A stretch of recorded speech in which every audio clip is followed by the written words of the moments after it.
Good morning class. आज 29 जून है और हम लोग 50 दिन का टारगेट लेकर चल रहे हैं। बहुत बहुत तेज़ी से आगे बढ़ रहे हैं। 23 दिन, आज 23वां दिन है, मतलब 22 दिन हम लोग का कंप्लीट हो चुका है। आज 23वां दिन है। आज क्या पढ़ना है, मैं यही सारी चीज़ें आपको बताऊंगा। साथियों, इससे पहले मैं बता दूं, ये 50 दिन का जो टारगेट है, ये बीएसएफ में एससीएम और एएसआई का जो वैकेंसी आई थी उसी की प्रिपरेशन के लिए है।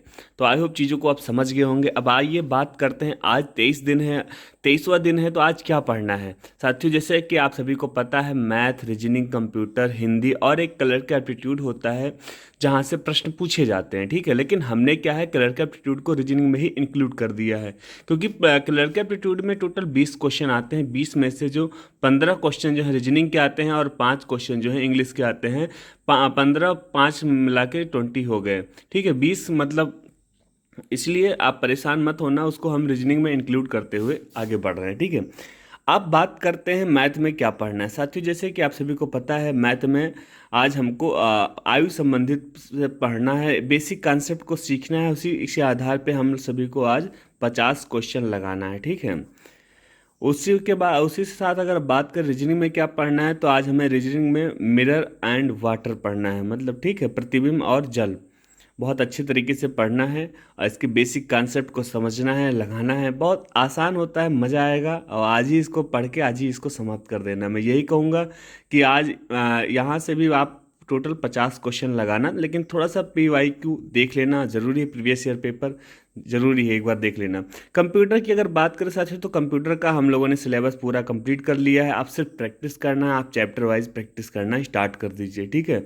बहुत ज़रूरी हो जाएगा इसी, क्योंकि प्रैक्टिस से ही, जो रिवीजन करना और प्रैक्टिस से ही आपका नंबर बढ़ेगा। और आप कमेंट में आज हमको बताइए कि कंप्यूटर में आपका नंबर कितना आ रहा है। और साथियों, एक बात और बता दूं, पढ़ने से, सिलेबस कवर करने से नंबर नहीं बढ़ता है। नंबर बढ़ता है सिर्फ रिवीजन से और प्रैक्टिस से, ये याद रखना, ठीक है। अगर बात करें साथियों हिंदी में, तो हिंदी में भी आज हमें गद्यांश का दूसरा दिन है। बहुत बेहतरीन तरीके से हम लोगों ने 4 गद्यांश कल पढ़े थे। आज फिर से हमें 4 गद्यांश पढ़ना है और बहुत बेहतरीन तरीके से 4 गद्यांश पढ़ने के, उसके फिर 5 5 उत्तर देने हैं। गद्यांश का सारांश निकालने का पूरा प्रयास करिएगा, ठीक है। नमस्कार, मैं विकास पाल और आप सभी साथियों का फिट मैन विकास में एक बार फिर से बहुत बहुत स्वागत है, अभिनंदन है। तो साथियों, आज 23वां दिन है। जैसे कि आप सभी को पता है, 50 दिन का ये टारगेट है, जिसमें हम बहुत बेहतरीन तरीके से 22 दिन कंप्लीट कर चुके हैं और आज हमारा 23वां दिन है। तो हम सब सो के जग गए हैं और बस आज जो हमने टारगेट अपने आप को दिया है, वही टारगेट आपका भी है। तो आज हमारा टारगेट है वायु आयु संबंधित पढ़ने का और मिरर एंड वाटर पढ़ने का, तथा प्रैक्टिस करना है कंप्यूटर में, क्योंकि कंप्यूटर का जो है सिलेबस जो है संपूर्ण हो चुका है, कंप्लीट हो चुका है। और हिंदी की बात करें तो हिंदी में हम सभी को गद्यांश को बहुत बेहतरीन तरीके से समझना है, पढ़ना है, उसका सारांश को निकालना है, सीखना है, ठीक है। तो ये सारी चीज़ें हैं, आप बेहतरीन तरीके से देखो और पढ़ो। अपना ख्याल रखो।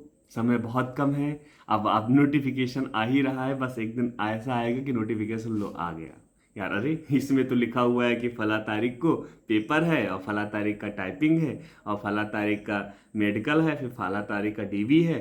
अरे राम राम, फला तारीख का ज्वाइनिंग लेटर आ जाएगा भाई। आप समय नहीं लगता है समय आने में, तो बस तैयारी अपनी बेहतरीन रखो। हमें फर्क नहीं पड़ता पेपर जुलाई में हो रहा है या जून में हो रहा, नहीं जून तो चला गया, जून में कैसे हो जाएगा। जुलाई में हो रहा है या अगस्त में हो रहा है, मुझे फर्क नहीं पड़ता। अपने तैयारी को मजबूत रखो, इतना मजबूत रखो, ये मान के रखो बस मेरे पास अब जुलाई ही शेष दिन बचे हुए हैं। जितने दिन हैं शेष सिर्फ जुलाई के हैं। जुलाई 31 का महीना है, मतलब मान लो सिर्फ आपके पास 31 दिन बचे हुए हैं। अगस्त में कभी भी पेपर हो सकता है, इसलिए समय कम है। ज़्यादा इधर उधर बातें, इधर उधर की बातें करने से अच्छा है बातें सिर्फ काम की करो और अपने काम की करो, है ना। नौकरी मिलेगी, सब कुछ बदल जाएगा आपका। इसी के साथ हम बस अपने शब्दों को करने विराम। जय श्री राम, जय हिंद, वंदे मातरम।